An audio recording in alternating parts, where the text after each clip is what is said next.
Hello, Natalie. Hi. Hello, lovely to meet you, if albeit just online. But we've been chatting back and forward, and so many people I guess you've been talking to in the last couple of months. Please tell us about the group that you set up, how it began, what's happened, the journey, etc. Yeah, well, it's been quite a whirlwind 5 weeks, as you can imagine. The original idea came from a lady called Gabrielle Andrews, who's a project manager at the council, and I was one of the founding members with her. Originally, the idea was that we would have kind of quite a safe forum, like a chat forum on Facebook, where people could come together, share ideas, swap information, access official information as well, a bit like a kind of an online chat facility. But actually, it really quickly gathered pace, and before long, we had thousands, literally thousands of members. Everybody invited their friends and so on and so forth. And there were actually requests for help right from the very outset. People saying, if we go into lockdown, I just don't know how I'm going to be able to get food and provisions. No friends or family around to help and support. So it became quite apparent that we needed to get ourselves really organised, and we created, I think at the time there was about 35, we're now up to 39 subgroups. So each local area would have its own group, pretty much across the whole of the Somerset West and Taunton area. And we appealed for volunteers to come forward, so just normal everyday people like you and I, to come forward and to act as the group coordinators. And everyone bent over backwards to do that. And then each coordinator had a number of volunteers, ranging anything from sort of 20 in the smaller groups up to well over 100 in some of the larger groups. Wow. And absolutely, just a phenomenal response from the community, and to see how the community pulled together, individuals, businesses, official organisations. It was truly, humbling and emotional for me to see how people really stepped up to help. Yeah, I think it's. We often, see lots of negative things about things not going on. I mean, this has been. I was talking to people about it. People will always remember this time. They will remember. Children will remember this as a strange time in their life. We'll always remember it, but ultimately we'll remember it for all the amazing people that came together to do things for other people. I mean, it's just been amazing to see. Absolutely. I mean, I think really it will be one of the biggest events of our lives that we've had to do. Certainly, since the Second World War.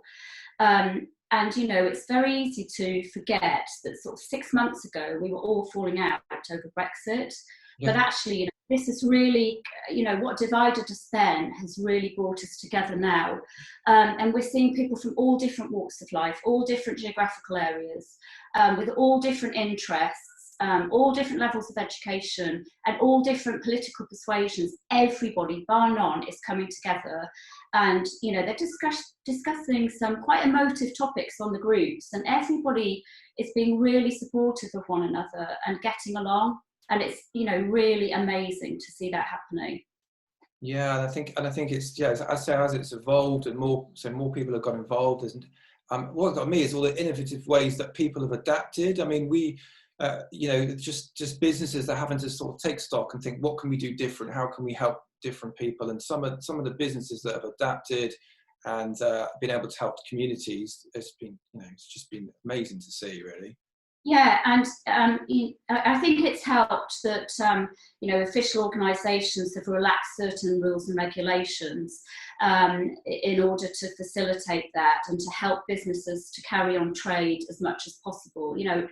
Aside from the financial packages in place.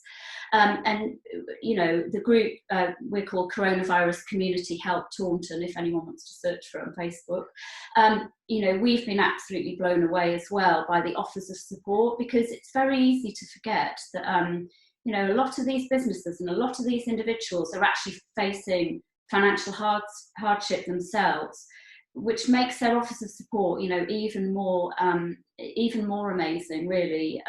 Everything from donating equipment to free time services. You know, we've had offers of funds and all sorts. You know, it's truly an honour to work alongside some of these local businesses and local people. Yeah, and so many people are contributing, adding things on. I just had visions of your phone just constantly needing charging up, because it's just, you know, because you're homeschooling as well, aren't you? You've got the kids there, you're homeschooling. How's that going? So yes, how's it going? Mixed. I'm definitely not cut out to be a teacher, and you know, I've developed now a newfound respect for teachers. I really have. But you know, bear in mind, lots of our volunteers too are in that bracket where they have very young children and families around them. They're going out of their way, they're going and they're queuing down at Tesco's or Sainsbury's for a couple of hours, and then onto a local pharmacy to queue to get somebody's prescription. So yeah, to try and do all of that whilst keeping some very bored children occupied is no mean feat. Yeah, because I guess some of it is the unknown, isn't it? Of not knowing when things are going to happen, and when lockdown came in, I mean, logistically made lots of things more difficult to do, and you have to rethink things. So it's been a challenge to go, well, how do we get around this problem? Like with the schools, we don't know when the schools are going back. You know, and how that's got people to collaborate. I think it's been awesome to see. And I'm in the village that I live in. You know, you're going on walks and you say you share things in common with people, like you said, regardless of, you know, political persuasion or background or whatever. And chat to these people because you're all in the same boat. Lovely chat, obviously from a distance with somebody this morning. It was quite a serious chat, and then it was quite light-hearted. And suddenly their Labrador ran and just jumped into the river, which was really like completely unaware of all this is going on. You know, so. I think you know, I've seen some quote on Facebook, and if I try and attribute it to somebody, I'll get it wrong. How, you know, we're all in this huge storm together, but we're all in our own individual little boats, and that's very much what it feels like. You know, we're all these little islands, but we are connected, very fortunately, by social media. And obviously, you know, we've probably all learned some new skills. I certainly hadn't used Zoom at all before this. But actually, that brings us on to probably one of our biggest challenges right from the very start, was that by and large, you know, a large proportion of the people that need our help with the shopping, the prescriptions, the dog walking, the errand running, posting letters, they're in the over 70 group. And, you know, I want to avoid sweeping generalisations here, but actually they're not as prolific users of social media. So that was an immediate challenge, was to, you know, how we actually reach those people and let them know that we existed. And we were really lucky in that a local printer, and that page from Zero Links, he printed out something like 60,000 leaflets, and a huge army of volunteers went out. And you know, that's the reason that we made Sky News. We were very quick to mobilise and very quick to respond, and we had such a huge level of support from very early on in this process. Yeah, that's what I know Matt very well. Worked with Matt, lovely guy, and so it's things like that you see that great, and people will say working together to do things, and that has been some of the challenges. Now we were chatting back and forth on Facebook about a month ago about you know, how do you reach those people that aren't, say, on social media, where maybe, you know, you put together, working with a few of you, didn't you, where places that are available to get food and delivered and that kind of thing. That's yeah. So two lovely ladies, Sarah Berry and Sally Maidman, who I'm sure will now become good friends. We worked with a team of people, and again, if I try to mention names, I'll forget somebody, so I won't do that. But these people worked really hard right at the start to ascertain which companies, food companies, restaurants, hotels, bars, the like, were still going to be trading and still offering food delivery services, and also to be ordering by telephone.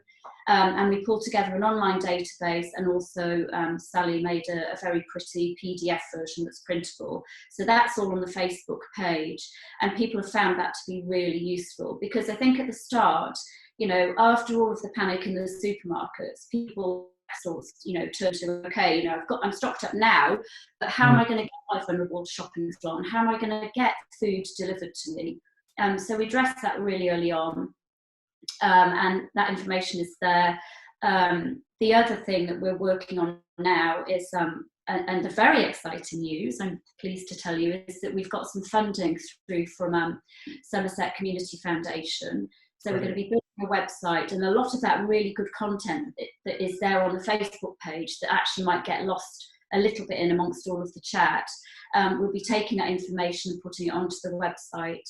And we've just launched, I'm sure you saw yesterday or the day before, on Instagram and Twitter. And I have to confess, that is absolutely not my forte. You know, law is my background, so I don't get involved in anything quite as exciting as that. But a wonderful local award-winning company, Intro Tweet Limited, have very kindly stepped forward to help us with that. And I think that's important because actually some of the younger users tend to use Instagram and Twitter. And whilst they're not necessarily the group that we would be aiming at hitting with help and support, they can come forward and offer their services to volunteers. But also we do have an awful lot of information about ideas and tips and things to relieve boredom during lockdown, and a way of connecting the community, even how to access things that might be important, such as mental health services too. Excellent. And you've also set up a community interest company. That's all yeah, like I say, we've been quite busy. So this idea arose because in the area that I live, Wilton and Sherford, we have quite a large population here. I think something like 4,000 people, and the age profile is higher than normal, albeit it's a fairly affluent area. There are a lot of retired people, and we have no local amenities whatsoever. So we were able to secure some funding from charter trustees of the unparished area, and we formed this not-for-profit community interest company with the help of local accountant Albert Goodman, again, who donated their time free of charge. And I did this with a co-director, Andrew Samuel, who's now taken it all over from me because I've stepped back to focus on the groups. And two lovely ladies, Izzy Stockton, who runs a bridal company down in town, and Jen McLean. So they're in the shop along with a team of volunteers. And we, again, just blown away by the support from the local business community, people coming forward with stock, a card reader, a till, shelving, you know, just expertise and advice around operating as a retail business. Bearing in mind, none of us have ever done anything like this before. Yeah. And, you know, we now have a capability where local people can ring and they have their food delivered, you know, some of them within 10 to 15 minutes. So wow. It's gone down really well. That's excellent. And now it's just hearing all these stories. As you know, we run a community magazine, which was kind of difficult when all of this kicked off. We've just put out the last magazine, and then you're not sure about, because businesses kind of stop spending, and you know, we're not sure how we're going to put it together. But we very much want to capture all this positivity is what our community magazine is about. So I maybe need to speak to you a bit more offline about sharing some of those great stories that happened when we bring the next issue. Yeah, absolutely. Happy to help with that. And it's, you know, the Facebook group, really, right from the very outset, we were very careful to, you know, people might have got grumpy with us and, you know, why hasn't my post been allowed through? But we were really careful to only let, you know, positive and official stories through, and to avoid any of the real kind of scaremongering and moaning and groaning posts. Because I think, you know, people really looked to us and other groups like ourselves to pull together that positivity and to harness it. And I feel that we've done that, and we continue to do that. And, you know, we like to celebrate a lot of the good things that are going on in the community. So if you go onto the Facebook group, you'll see a whole raft of stories, you know, everything from the Castle School doing PPE masks, another chap, Kyle Millett, and to the Taunton Scrubbers, a group of sewers who are making scrubs for Musgrove Park Hospital. It's all, you know, really amazing things that are going on around us in this community.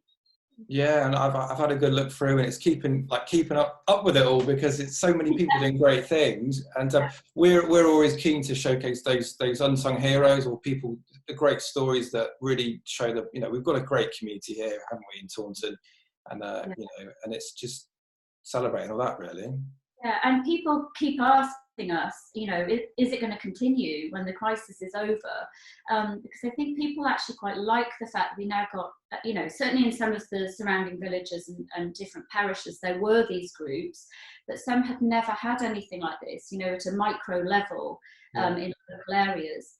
And, you know, people are saying to me, I've made some real friends that only lived a few streets away that I never knew. So, you know, people are already arranging to meet up in the pub for a drink, and, you know, we're definitely arranging all sorts of street parties, you know, to end all street parties when this finally ends. Yeah. It is amazing. Well, thank you so much for your time today. You know, hearing been watching how it's been developing, say week on week, things have been changing, but you've moved so fast with it all. Lots of people have got involved, and lots of names you mentioned there, businesses I know very well. And I'm chatting to Intro Suite, I think Pete, on Monday, hopefully continue with this channel. Yeah, anything positive we can help with, please get in touch. And we're hoping to. And you mentioned at the start about getting the grips of technology. I had not really used Zoom before, but we've got big plans to use a lot more online stuff linked to the magazine, which I'm sure a lot of businesses are thinking, I've learned a lot of new stuff. Me too, a bit of a technological dinosaur. I'm very fortunate. I've got, you know, on the admin team, we have Tim Finch and also a chap called Alan Jones, both very, very competent IT consultants, and again, who've donated a lot of time to this free of charge to help us developing the website. You know, it's just, yeah, I'm really lucky to have found these people, or they found me, or whatever. But well done to everything you've done, and well done to everybody else for what they're doing, and let it, you know, be continued, as you mentioned, through the community and stuff. But it's been a really difficult time for lots of people, but the positives, we have to celebrate those. And, you know, from your groups that have opened up, everyone has just really brought the community together. So there's lots. Yeah, absolutely. And you know, I just want to say thank you really from the bottom of my heart to all of the coordinators and all of the volunteers, all of the call handlers and all of the local companies. You know, I don't think there's a day gone by where I haven't been in floods of tears, you know, whether it's happy, sad, crying, but it's really, you know, emotional experience to hear some of those stories, those real life stories. And, you know, whilst I might be the face or the name of the organisation that you see, the true heroes really are the people that are out there who are actually delivering at the cold face.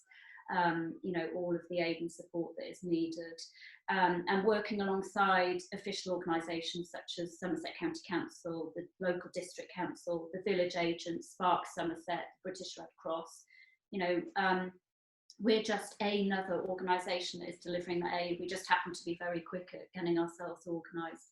But yeah, they are the true people that we all need to be thanking.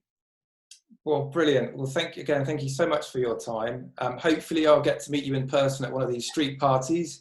Hopefully sooner or later, you know, sooner than later, that's the one. But yeah, thanks for your time. Look after yourself, keep safe, and well, and yeah, thank you very much. Thank you for talking to us today, Paul. Take care. Okay, thank you, Natalie. All the best. Bye. Take care. Bye.